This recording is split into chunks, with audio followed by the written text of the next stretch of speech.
Lugupeetud kolleegid, Venemaal asuvate häkkerite rünnak Euroopa Liidu liikmesriigi Eesti IT-infrastruktuuri vastu kestab pea 2 nädalat.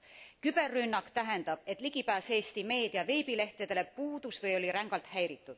Blokkida katsuti ka ministeeriumide kodulehekülgi. Peaministri büroo server sai 3. mail 90 000 päringut 1 tunni vältel. Eesti suutis ründe tõrjuda, kuid selle mahitamine Venemaa poolt on agressiooniakt, mis nõuab reaktsiooni.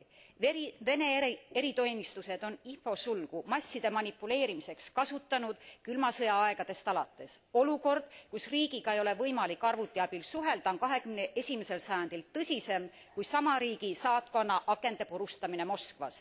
Tervitan, et meie resolutsiooni on lisatud tugeva sõnastusega punkt Eesti toetuseks.